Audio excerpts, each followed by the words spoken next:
कर रहे थे डिफरेंट डिफरेंट एग्जाम्स में जो पूछे गए हैं। लास्ट 2 लेक्चर को आपने बहुत ज्यादा प्यार दिया, उसके लिए थैंक यू सो मच। अगर आपने लेक्चर वो नहीं देखा है, अच्छे क्वेश्चंस को सॉल्व नहीं किया है, तो आप लोगों ने बहुत अप्रिशिएट किया था उन क्वेश्चंस को, थैंक यू सो मच। उन क्वेश्चंस को जरूर जाकर देख लीजिएगा, अच्छे क्वेश्चंस आपसे छूट नहीं जाने चाहिए। आज हम अपने पहले क्वेश्चन की तरफ चलते हैं। तो पहला क्वेश्चन हमारा स्टेटमेंट बेस्ड है, जिसमें स्टेटमेंट 1, 2, 3 हमें गिवन है, जो कि किससे एसोसिएटेड है। तो 3 statements are associated with light weight concrete. तो सबसे पहले स्टेटमेंट पढ़ने से पहले कुछ ज्ञान की बातें देख लेते हैं हम लाइट वेट कंक्रीट के बारे में। तो हमें कंक्रीट पता है, कंक्रीट क्या है, एक मिक्सचर है जिसमें cement, fine aggregate, coarse aggregate और वाटर को मिलाकर हम कंक्रीट बनाते हैं, ये तो हमें पता ही है। लेकिन अब हम लाइट वेट कंक्रीट की बात करें, भाई नाम से पता चल रहा है लाइट वेट है, इसका मतलब कि डेड लोड कम हो जाएगा। लाइट वेट कंक्रीट की बात कर रहे हैं तो डेड लोड कम हो जाएगा। यहाँ पर एक चीज तो समझ में आ गई। अब एक बात यह है कि लाइट वेट है तो किस तरीके से लाइट वेट कर रहे हैं। जो कन्वेंशनल हमारा कंक्रीट होता है, जो नॉर्मल कंक्रीट है, उसके कंपेयर में ये लाइट वेट है। अब ये कि स्पेशल टाइप का कंक्रीट है, तो इसमें ऐसा क्या हम करते हैं कि हमें पता चला कि ये लाइट वेट हो सकता है। तो बेसिकली हम इसमें एयर को एंट्रेन कराते हैं। तो इसमें सबसे पहली बात हम क्या कराते हैं, एयर को एंट्रेन कराते हैं। और हमने पढ़ा है कि अगर एयर एंट्रेन करा रहे हैं तो हमारी क्या इंक्रीज हो जाएगी। यहाँ से आप अपने आप दिमाग लगा सकते हैं और बोल सकते हैं कि ठीक है, वर्केबिलिटी इंक्रीज हो जाएगी, मेरी वर्केबिलिटी इस कंक्रीट की इंक्रीज हो जाएगी। अगर हम बात करते हैं लाइट वेट कंक्रीट की, तो इसका जो हमारा नॉर्मली हम अगर डेंसिटी की बात करें, तो जो इसकी डेंसिटी हमारी वेराई करती है, डेंसिटी अगर वेराई कहाँ से कहाँ तक करती है, तो 300 किलोग्राम पर मीटर क्यूब से लेकर आपको इसकी डेंसिटी 2200 किलोग्राम पर मीटर क्यूब देखने को मिलेगी। तो इन इसके बीच में हमारी डेंसिटी वेराई करती है लाइट वेट कंक्रीट की। और कैसे हम इसको बनाते हैं, बेसिकली हम एयर को एंट्रेन कराते हैं, एयर को एंट्रेन कराते हैं तो सेलुलर पोरस एग्रीगेट्स जो होते हैं उनको, जो बेसिकली कंक्रीट में जो हमारे एग्रीगेट्स हैं उसमें से हम पोरस एग्रीगेट को रिप्लेस करते हैं, उससे रिप्लेस करते हैं, एयर गैस बबल्स को हम उसमें इंसर्ट कराते हैं। इस तरीके से हम इसको लाइट वेट करते हैं। हमें ये देखना है कि लाइट वेट करने के हमें एडवांटेजेस क्या हुए। तो एडवांटेज कुछ हो रहे होंगे तभी तो हमने इसको यूज किया। तो एडवांटेजेस की तरफ चलते हैं, एडवांटेजेस क्या हुए। तो सबसे पहला एडवांटेज तो ये हुआ कि ये जो है डेड लोड कम कर देता है। भाई लाइट वेट है तो डेड लोड जो है हमारा, जो डेड लोड है, पता नहीं क्या स्पेलिंग लिख रही थी, डेड लोड जो है उसको डिक्रीज करता है। तो डेड लोड हमारा क्या करता है, ये डिक्रीज करता है बिल्डिंग का। फिर ये इजी टू हैंडल है, इजी टू हैंडल है। अगर हम बात करते हैं इजी टू हैंडल है, ट्रांसपोर्टेशन कॉस्ट को बहुत ज्यादा अच्छे से हमारी कम कर देता है। तो ट्रांसपोर्टेशन कॉस्ट भी जो है हमारी इजी टू हैंडल है।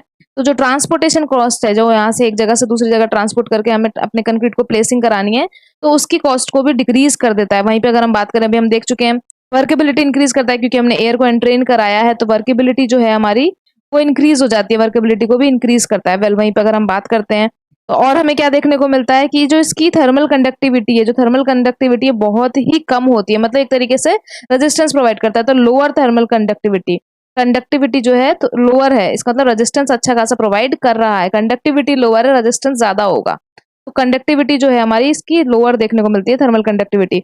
अगर हम बात करें कंपैरेटिवली मोर स्ट्रॉन्गर है, मोर स्ट्रॉन्ग है और मोर ड्यूरेबल है, स्ट्रॉन्ग भी है और ड्यूरेबल भी है। अगर हम बात करते हैं तो ये अच्छा खासा फायर रेजिस्टेंस भी प्रोवाइड करता है, ये फायर रेजिस्टेंस भी प्रोवाइड करता है। तो ग्रेट फायर रेजिस्टेंस प्रोवाइड करता है, ग्रेट फायर रेजिस्टेंस भी प्रोवाइड करता है। अगर हम इसकी बात करें, ये लाइट वेट जो हमारा कंक्रीट है, ग्रेट फायर हमें रेजिस्टेंस प्रोवाइड करता है। वेल अगर हम बात करें तो हम कहाँ पर क्या क्या यूज कर सकते हैं इसके अंदर, फ्लाई ऐश यूज कर सकते हैं, क्लिंकर्स यूज कर सकते हैं, स्लैग यूज कर सकते हैं। अगर हम इसकी बात करते हैं तो ओवरऑल जो ये इकोनॉमिकल है हमारे लिए, ओवरऑल इकोनॉमिकल है। और एक और बहुत इंपॉर्टेंट पॉइंट जो ये है, ये अच्छा खासा रेजिस्टेंस प्रोवाइड करता है फ्रीजिंग एंड थोइंग के लिए। तो हमने ये पढ़ा था फ्रीजिंग एंड थोइंग क्या होता है। फ्रीजिंग थोइंग क्या होता है, जो हमारा वाटर एंट्रैप हो जाता है, फिर वो आइस में कन्वर्ट होता है, उसका वॉल्यूम चेंज होता है, तो उसके वजह से हमको वॉल्यूम में डिस्टरप्ट देखने को मिलता है। तो फ्रीजिंग एंड थ्रोइंग जो प्रोसेस है, जो फ्रीजिंग एंड थ्रोइंग है उसके लिए अच्छा खासा रेजिस्टेंस शो करता है। तो फ्रीजिंग एंड थ्रोइंग के लिए भी अच्छा खासा रेजिस्टेंस शो करता है। तो ओवरऑल अच्छी बात है, थर्मल कंडक्टिविटी भी लोअर है इसकी, वायर रेजिस्टेंस ज्यादा है, और फ्रीजिंग एंड थ्रोइंग के लिए भी अच्छा खासा दिखा रहा है, डेड लोड कम कर दिया, वर्केबिलिटी इंक्रीज कर दी। तो ओवरऑल अच्छी बात है। लेकिन सब अच्छा हो ऐसा जरूरी तो नहीं, डिसएडवांटेज भी कुछ होंगे। तो अब हम डिसएडवांटेज को देख लेते हैं। अगर हम डिसएडवांटेज की बात करें तो क्या डिसएडवांटेज देखने को मिलता है। सबसे पहली बात कि इसके लिए हमको जो है डिसएडवांटेज में ये देखने को मिला कि हमें स्किल्ड लेबर चाहिए, स्किल्ड लेबर चाहिए। बेसिकली इसमें सबसे ज्यादा क्या प्रॉब्लम आई कि हमको कैसी चाहिए लेबर, जो हमारे लिए इसमें इसको फेस करने के लिए जो लेबर चाहिए वो स्किल्ड लेबर चाहिए, क्योंकि ये थोड़ा सा डेलिकेट है। अगर ठीक से हमने इसको यूज नहीं किया तो ये फ्लोट कर सकता है।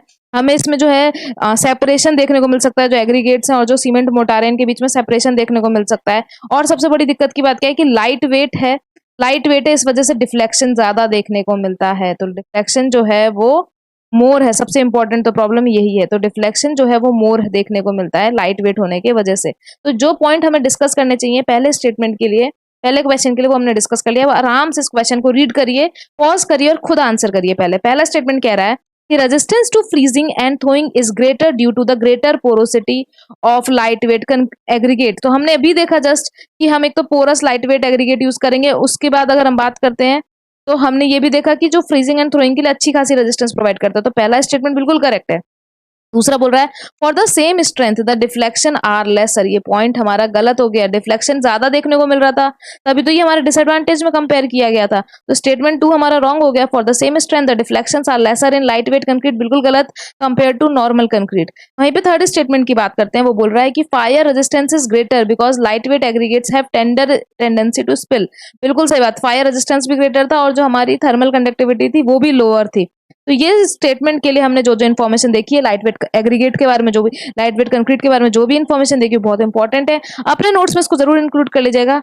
और नेक्स्ट क्वेश्चन की तरफ चलते हैं। अगला क्वेश्चन हमारा ये कह रहा है कि मीन टारगेट स्ट्रेंथ बतानी है हमें। अगर हमें एफसी के 28 डेज के लिए जो एफसी के बेसिकली क्या डिनोट कर रहा है, कैरेक्टरिस्टिक कंप्रेसिव स्ट्रेंथ डिनोट कर रहा है हमारा 28 डेज पे। जो हमारा हमने क्यूब बनाए हैं 150 mm के, उसमें जो हम 28 डेज तक क्यूरिंग करने के बाद जिस स्ट्रेंथ पर वो चेक करते हैं वही हमारा एफसीके हो जाता है। वेल वहीं पे हम बात करें स्टैंडर्ड डेविएशन को इन्होंने सिग्मा से शो किया है।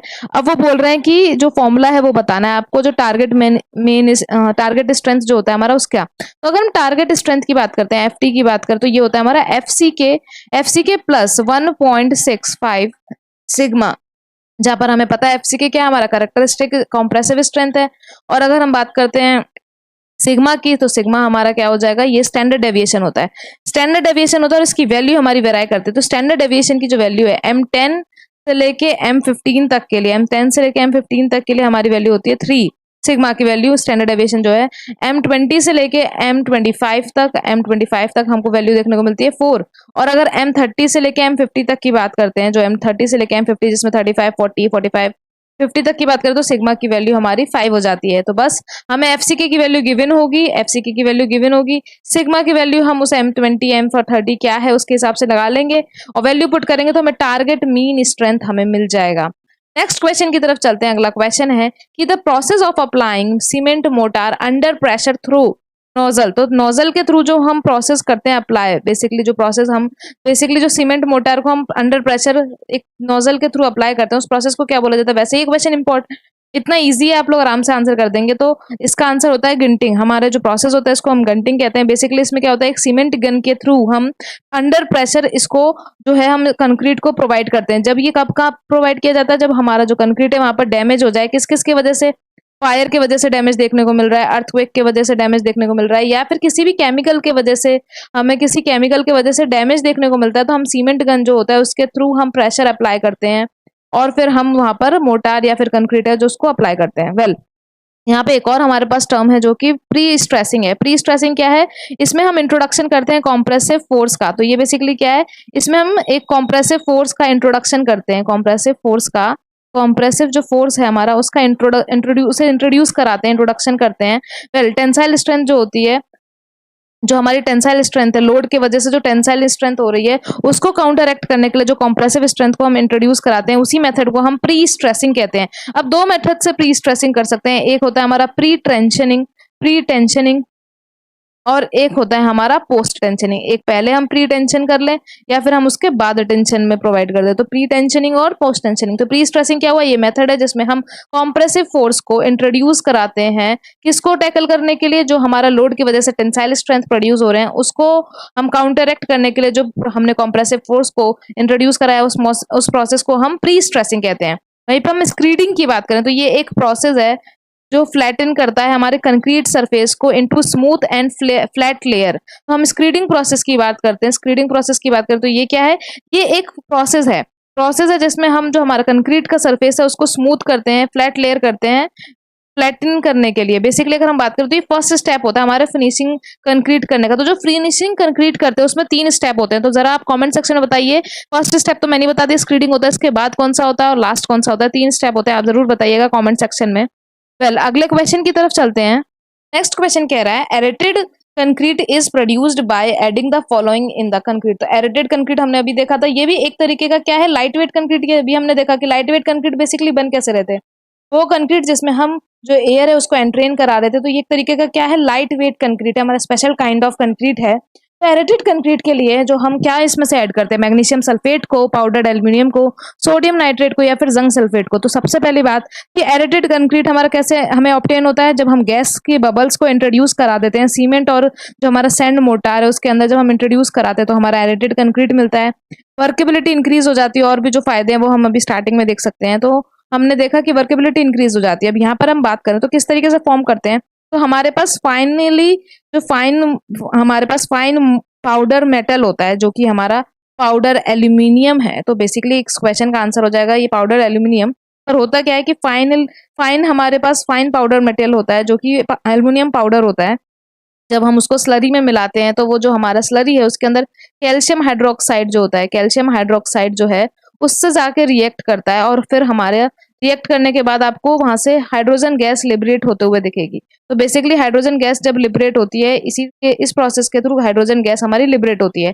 तो हमने क्या मिलाया, पाउडर्ड एल्यूमिनियम को मिलाया स्लरी में, जिसमें कैल्शियम हाइड्रोक्साइड के संग उसने रिएक्शन किया और उसने हाइड्रोजन गैस को लिबरेट किया। तो इस तरीके से हमें बेसिकली हमें गैस जो हमारी एयर है जो गैस है वो एंट्रेन होती है, और हमें क्या में देखने को मिलता है, एरेटेड कंक्रीट देखने को मिलता है। तो हमारे इस क्वेश्चन का आंसर पाउडर्ड एल्यूमिनियम हो जाएगा। वेल नेक्स्ट क्वेश्चन की तरफ चलते हैं। अगला क्वेश्चन है कि what is the correct sequence of operation involved in concrete production. तो देखो ऐसे एग्जांपल, ऐसे भी इजी क्वेश्चन हमारे एग्जाम में आ जाते हैं। तो ये जो हमारा करेक्ट सीक्वेंस पूछ रहा है, अगर हम करेक्ट सीक्वेंस की बात करें तो क्या करेक्ट सीक्वेंस होना चाहिए, क्या हैंडलिंग करेंगे फिर ट्रांसपोर्टेशन करेंगे और फिर मिक्सिंग करेंगे। तो आप खुद भी बेसिक दिमाग लगा के भी कैंसिल कर सकते हो। तो ट्रांसपोर्टेशन के बाद तो मिक्सिंग और बैचिंग नहीं करेंगे, ये गलत है। ट्रांसपोर्टेशन सबसे पहले कर लेंगे, ये कोई बात होती ही नहीं है। हम सबसे पहले मिक्सिंग करेंगे फिर बैचिंग करेंगे, ये भी गलत है। तो हमारा फोर्थ ऑप्शन जो है कि सबसे पहले हम क्या करते हैं, बैचिंग करते हैं, फिर हम क्या करते हैं, मिक्सिंग करते हैं, फिर क्या करते हैं, हम उसको हैंडलिंग करते हैं, और फिर हमारा ट्रांसपोर्टेशन होता है। तो अब हम इस कुछ प्रोसेस को समझते हैं कि बैचिंग क्या है बेसिकली। अगर बैचिंग के बारे में समझना चाहें तो बैचिंग, अगर हम बैचिंग की बात करते हैं तो पहला स्टेप हमारा क्या हुआ, बैचिंग। बैचिंग क्या है, batching of concrete is the process जिसमें हमारा क्या होता है कि हम इंग्रेडिएंट्स जो है, जैसे कंक्रीट मिक्स में जो इंग्रेडिएंट्स यूज करने हैं, हमारा सीमेंट, सैंड, एग्रीगेट और वाटर, उनको मेजर करते हैं हम करेक्ट क्वांटिटी में, मिक्स रेशियो में, और उसके हिसाब से हम मिक्स करते हैं। तो बेसिकली हम दो तरीके से बैचिंग कर सकते हैं। एक होता है हमारा वॉल्यूम बैचिंग, और ज्यादा अच्छा बैचिंग कौन सा होता है जरा बताइएगा आप कमेंट सेक्शन में। एक होता है हमारा वॉल्यूम बैचिंग और एक होता है हमारा वेट बैचिंग। तो बैचिंग क्या हुआ, जिसमें हमने देखा कि जैसे सीमेंट हो गया, हमारा सीमेंट यूज होता है, वाटर यूज होता है, वाटर हो गया हमारा, सैंड हो गया, एग्रीगेट हो गए। तो इन सबको करेक्ट जो हमारा अप्रोप्रिएट हमारे पास एक क्वांटिटी होनी चाहिए कि किस क्वांटिटी में हम इसको मिक्स करेंगे। इसी प्रोसेस को हम बैचिंग कहते हैं, वॉल्यूम बैचिंग और वेव बैचिंग किया जाता है। वेल अगर हम बात करते हैं मिक्सिंग की, तो मिक्सिंग क्या है, जब हम उसको कंप्लीट ब्लेंडिंग करते हैं, एक होमोजीनियस फॉर्म में कन्वर्ट करते हैं। तो जो हमारा ये सब चीज था, पहले बैचिंग के बाद हमने क्या किया, उसे मिक्सिंग किया। नाम से लिखा है मिक्सिंग, मतलब क्या, हमने उसको किसमें कन्वर्ट किया, एक होमोजीनियस मिक्सचर में कन्वर्ट किया, होमोजीनियस मिक्सचर में उसको कन्वर्ट किया हमने, होमोजीनियस मिक्सचर में कन्वर्ट किया। तो ये हमारा क्या हो जाएगा, मिक्सिंग हो जाएगा। इसमें हम क्या कहते हैं, कंप्लीट ब्लेंडिंग करते हैं जो भी मटेरियल हमें कंक्रीट के लिए डालना है। फिर उसके बाद क्या करते हैं, हैंडलिंग। हैंडलिंग क्या है, प्रॉपर हैंडलिंग मतलब क्या है कि सेग्रीगेशन मिनिमम हो। हमारा जो हैंडलिंग है, ठीक से हैंडल नहीं करेंगे तो सेग्रीगेशन हो सकता है। सेग्रीगेशन क्या प्रोसेस है, देखो ब्लीडिंग क्या होता है, जब वाटर हमारे सरफेस पे आ जाता है। सेग्रीगेशन क्या है कि ये सारी चीजों को हमने मिला के बनाया कंक्रीट, हमारा सीमेंट, वाटर, एग्रीगेट, सैंड को मिला के बनाया। अगर इनमें से सारे पार्टिकल छितर बितर होने लगे, मतलब अलग अलग होने लगे, डिसइंटीग्रेट होने लगे, तो फिर वो क्या है, प्लेसमेंट के दौरान अगर वो डिसइंटीग्रेट होने लगे तो बेसिकली क्या होता है, वो सेग्रीगेशन कहलाता है। तो प्रॉपर हैंडलिंग इसलिए करनी पड़ती है कि मिनिमम सेग्रीगेशन देखने को मिले, मिनिमम सेग्रीगेशन हमें देखने को मिले, इस तरीके से हम हैंडलिंग करेंगे। फिर अगर हम बात करते हैं ट्रांसपोर्टेशन, तो ट्रांसपोर्टेशन क्या है, अगर मुझे एक जगह से जहां पर हमने बनाया है उसके जगह मुझे जहां पर भी अब उसको यूज करना है, वहां पर अगर हम उसको भेजते हैं, तो जहां पर भी हमें यूज करना है वहां उसको भेजते हैं, तो उस प्रोसेस को हम क्या करेंगे, ट्रांसपोर्टेशन। तो बहुत सारे तरीके हो सकते हैं ट्रांसपोर्ट करने के। कुछ एग्जाम्पल हैं, जैसे कि हमने व्हील बैरो की तरह व्हील बैरो यूज करके ट्रांसपोर्ट कर लिया। फिर अगर हमने ट्रक मिक्सर का यूज कर लिया, हमने ट्रक मिक्सर का यूज कर लिया, हमने बकेट का यूज कर लिया, हमने बकेट का यूज किया, फिर बेल्ट का यूज कर लिया। ये सब कुछ तरीके हैं जिससे हम ट्रांसपोर्ट कर सकते हैं। व्हील बैरो हो गया, ट्रक मिक्सचर हो गया, हमारा बेल्ट हो गई, बेल्ट को यूज कर लेते हैं। कहीं कहीं पे हम पंप्स को यूज कर लेते हैं। तो ये कुछ प्रोसेस है जिसके थ्रू हम ट्रांसपोर्ट कर सकते हैं। तो हमारा करेक्ट स्टेटमेंट क्या हो जाएगा? करेक्ट ऑप्शन डी, जिसमें सबसे पहले बैचिंग करेंगे, मिक्सिंग करेंगे, हैंडलिंग करेंगे, देन ट्रांसपोर्टेशन करेंगे। नेक्स्ट क्वेश्चन की तरफ चलते हैं। नेक्स्ट क्वेश्चन है कि the maximum strain in concrete at outer most compression fibre is taken as in bending. तो हमें एक बात पता है कि एक हमें बेंडिंग में देखने को मिलता है और एक हमें देखने को मिलता है एक्सियल। तो अगर हम बेंडिंग की बात करते हैं तो बेंडिंग में अगर हम बात करें तो बेंडिंग जो हमारा आउटर मोस्ट पे होता है उसमें मैक्सिमम कितना कंप्रेसिव स्ट्रेन देखने को मिलता है? आउटर मोस्ट कंप्रेशन फाइबर पे जो बेंडिंग की वजह से देखने को मिलता है वो हमारा 0.0035 और ये ऑप्शन आपको देखने को मिल भी रहा है, वो है 3। तो थर्ड ऑप्शन हमारा करेक्ट हो जाएगा वहीं पे। लेकिन हमें याद रखना है आज हमारा बेंडिंग के लिए पूछ लिया है, कल को ये एक्सियल भी पूछ सकते हैं। तो अगर हम बात करें ये एक्सियल कंप्रेशन में पूछ लें कि एक्सियल कंप्रेशन में मैक्सिमम कितना कंप्रेशन आप लेते हो, मैक्सिमम कितना कंप्रेसिव स्ट्रेन लेते हो, ये क्या है? स्ट्रेन की वैल्यू। तो फिर उसको क्या, उसकी वैल्यू कितनी हो जाएगी? तो वो होता है हमारा 0.002। तो आपको याद रखना है अगर हम एक्सियल कंप्रेशन में मैक्सिमम स्ट्रेन की बात करें तो वो हमारा 0.002 हो जाएगा। अगर हम बात करते हैं जो हमारा बेंडिंग में है तो 0.0035 हो जाएगा। वेल वहीं पे हमारा एक और कंडीशन होती है जिसमें हमारा क्या होता है? No tension at the section. तो जब no tension at the section होता है तब हमें क्या देखने को मिलता है? तो ये क्वेश्चन भी पूछा जाता है। नो टेंशन, जब हमारा टेंशन ना हो, हम टेंशन को कंसीडर नहीं कर रहे हो, उस टाइम पर जो हमें मैक्सिमम कंप्रेसिव स्ट्रेन देखने को मिलता है वो होता है हमारा 0.0035 माइनस 0.75 में माइनस 0.75 एट, ये कौन सा स्ट्रेन माइनस करते हैं? जो लीस्ट कंप्रेस्ड एक्सट्रीम फाइबर होता है वो। तो 0.75 जो लीस्ट कंप्रेस्ड एक्सट्रीम फाइबर होता है वो हमारा यहाँ पर हम माइनस करते हैं। तो ये नो टेंशन वाले केस में होता है। तो हमने एक पॉइंट से 3 तरीके के एमसीक्यू को सॉल्व कर लिया। वेल नेक्स्ट क्वेश्चन की तरफ चलते हैं। अगला क्वेश्चन है कि as per IS 456 2000 what is the period of removal of props to beam and arches. तो फिर बेसिकली ये बोल रहा है कि जो हमारा रिमूवल होता है प्रॉप्स का to beam and arches with span हमारा कितना 6 मीटर तक देखने को मिलेगा। तो उसका बेसिकली मिनिमम टाइम पीरियड क्या होना चाहिए? तो यहाँ पर एक टेबल जो आपको याद करने वाली है वो ये बहुत इंपॉर्टेंट है, आप इसे बिल्कुल याद रखिएगा। तो हमारे different types of form work देखने को मिलते हैं, वो मैं इधर लिखती हूँ और इधर हमें टाइम पीरियड देखने को मिलेगा। अगर आपको आता है तो देखिए, पता है बस वीडियो देखने से कुछ नहीं होगा। यहाँ पे पॉज करिए, मेरे संग टेबल अपने रफ पेपर पे बनाइए। जितना ज्यादा लिख के प्रैक्टिस करोगे उतना ज्यादा दिमाग में फिट होगा। तो सबसे पहला अगर हम बात करते हैं वो है हमारा वर्टिकल फॉर्म वर्क। अगर हम बात करें पहला वाला जो है हमारा वर्टिकल फॉर्म वर्क है, जिसमें हम वर्टिकल फॉर्म वर्क हमारा किसके लिए? कॉलम्स के लिए। तो बेसिकली यहाँ पर हमें देखने को मिलता है जो टाइम पीरियड है। अगर टाइम की बात करते हैं, हम टाइम पीरियड की बात करें तो यहाँ पर हमें 24 डेज कह रही हूँ, 24 आवर्स के लिए मिनिमम हमारा 24 आवर्स तक के लिए हमें देखने को मिलता है। एक तरीके से 1 डे हो गया। दूसरा अगर हम बात करते हैं तो soffit form work to slab. तो अब यहाँ पर क्या है? सॉफिट फोम वर्क एक कंडीशन कब आएगी? सॉफिट जो फोम वर्क है वो हमारा एक बार किसके लिए होगा? टू स्लैब के लिए होगा और एक बार किसके लिए देखने को मिलेगा? टू बीम्स के लिए देखने को मिलेगा। तो अगर हम स्लैब की बात करते हैं, स्लैब कर दिया, स्लैब की बात करते हैं तो ये हो जाएगा हमारा 3 डेज। तो एक बार हमने स्लैब के लिए देखा 3 डेज, टू बीम्स के लिए देखा तो वो हमारा हो जाएगा 7 डेज। वेल वहीं पे अगर हम बात करते हैं दूसरी कंडीशन, हम अगर देखें यहाँ पर तो दूसरी कंडीशन हमारी जो है वो हो जाएगी हमारी, यहीं पे फॉर्म वर्क लिख रही हूँ मैं, तो प्रॉप्स टू स्लैब। अब हमारा कौन सा कंडीशन है? जो हमारा प्रॉप्स टू स्लैब है, प्रॉप्स टू स्लैब। अगर हम इसकी बात करते हैं तो प्रॉप्स टू स्लैब में एक बार स्पैन हमारा कहाँ तक है? स्पैन हमारा अगर स्पैन अप टू 4.5 मीटर, अगर हमारा 4.5 मीटर तक स्पैन है तो, और स्पैन ओवर अगर 4.5 मीटर से ज्यादा स्पैन है तो क्या कंडीशन होगी? तो इन दोनों ही कंडीशन में हमारा टाइम पीरियड हमको देखना है। अगर मेरा ये टाइम पीरियड है जो स्पैन प्रॉप्स टू स्लैब है, इसमें अगर हम बात करें स्पैन मेरा 4.5 तक मीटर तक है तो 7 डेज देखने को मिलता है। वेल वहीं पे अगर हम बात करते हैं स्पैन मेरा 4.5 से ज्यादा का है तो मुझे 14 डेज देखने को मिलता है। और लास्ट कंडीशन हमारी होती है props to beam and arches. तो basically props to beams and arches, beams और आर्चेस के लिए जो हमारा है वहां पे अगर हम बात करते हैं तो कितना देखने को मिलेगा? तो पहला है हमारा span up to 6 metre. Span के अब तक हमारे को देखने को मिलेगा 6 मीटर तक, और एक बार कब देखने को मिलेगा हमें? स्पैन ओवर 6 मीटर, एक स्पैन हमें 6 मीटर से ज्यादा। तो बस एक बार 14 डेज हो जाएगा इसका टाइम पीरियड, और लास्ट वाले का हो जाएगा हमारा 21 डेज। तो यही क्वेश्चन अब हम यहाँ पर देखो एक के लिए पूछा है, ये पूरी टेबल याद होनी चाहिए, घुमा के किसी के लिए पूछा सकता है। बेसिकली इस क्वेश्चन को लेने का ये सेंस नहीं था कि ये क्वेश्चन में भी आप लोगों ने याद कर रखा हो जाए, ये बताने का सेंस है कि आज इसके लिए पूछ रहा है, कल घुमा के किसी के लिए पूछ सकता है। तो ये पूरी टेबल आपको याद होनी चाहिए, लिख लिख के याद करना है। तो अब हमने देखा top to beam and slab, last arches, ये लास्ट कंडीशन थी जिसमें हमारा जो स्पेन है वो अप टू 6 मीटर है। तो अप टू 6 मीटर में हमारा 14 डेज हो जाएगा। लेकिन अगर ओवर 6 मीटर हो जाता तो 21 हो जाता। तो फोर्थ ऑप्शन जो है मेरा बिल्कुल करेक्ट आंसर हो जाएगा इस क्वेश्चन का।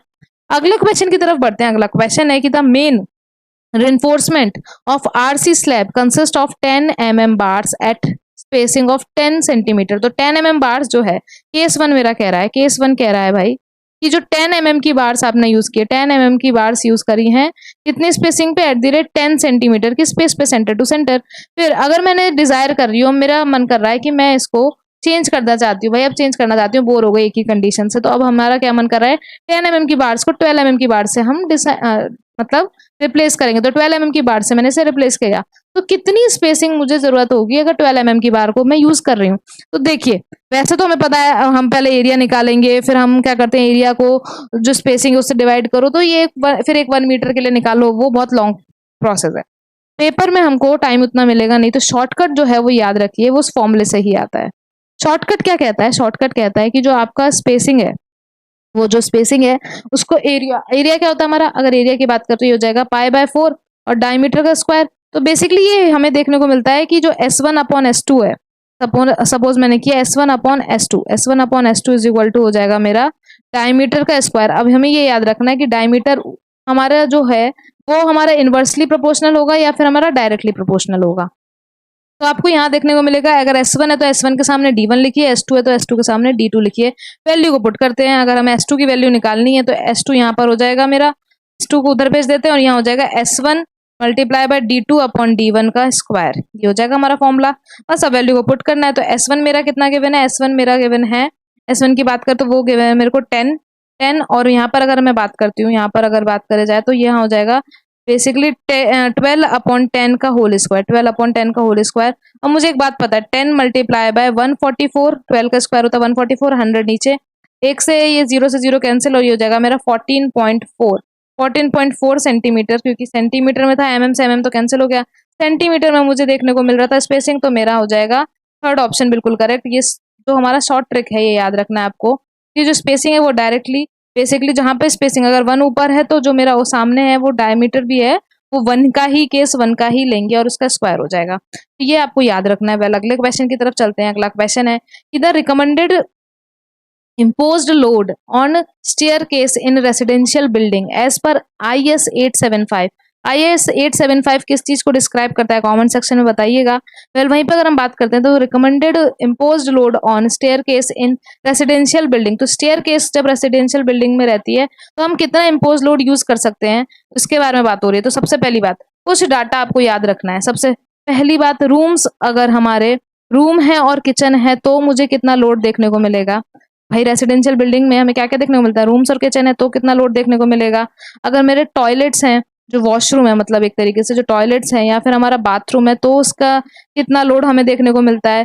फिर हमारे कॉरिडोर्स हो गए, बेल्कनीज हो गई, पासेज हो गए, ये सब डिफरेंट चीजें जो है हमारी, अगर वो हैं तो हमें कितना देखने को मिलेगा, और बेल्कनीज हैं तो हमें कितना देखने को मिलेगा, इसकी बात करें तो सबसे पहले जो रूम्स और किचन है, हमें वहां पर 2 किलो न्यूटन पर मीटर स्क्वायर, 2 किलो न्यूटन पर मीटर स्क्वायर देखने को मिलता है।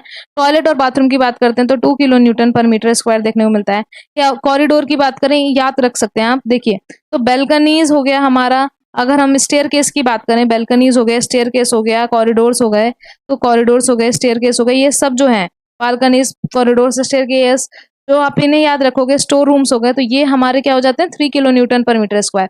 और जो अंदर की बात हो रही है, जैसे वॉशरूम हो गए और रूम्स हो गए, तो वहां आपको याद रखना है 2 किलो न्यूटन पर मीटर स्क्वायर। तो यहाँ पर आप देख सकते हो दूसरा ऑप्शन बिल्कुल करेक्ट आंसर हो जाएगा हमारा। ये डाटा याद करने के लिए था, इसलिए इस क्वेश्चन को इंक्लूड किया गया है। वेल, वहीं पे अगर हम बात करते हैं, आप लोगों को आंसर करना है, क्वेश्चन आप लोगों के लिए आंसर करना है कि अगर मेरा जो 7 डेज है, अगर मैं बात करूं, क्वेश्चन में भी दिख ना रहा हो, तो अगर 7 डेज की बात करते हैं, हम 7 डेज की बात करें, 7 डेज की एज है लोडिंग की, तो हमारा जो क्रीप कोएफिशिएंट है, जो क्रीप कोएफिशिएंट है वो कितना हो जाएगा। क्रीप कोएफिशिएंट हमारा 7 डेज की लोडिंग पर हमें कितना देखने को मिलेगा, ये कमेंट सेक्शन में आपको आंसर करना है। कमेंट सेक्शन में आपको आंसर करना है। और हम किस सब्जेक्ट के क्वेश्चंस को ला सकते हैं, ये ज़रूर आप बताइएगा। Thank you so much for watching, like and subscribe our channel. Thank you so much.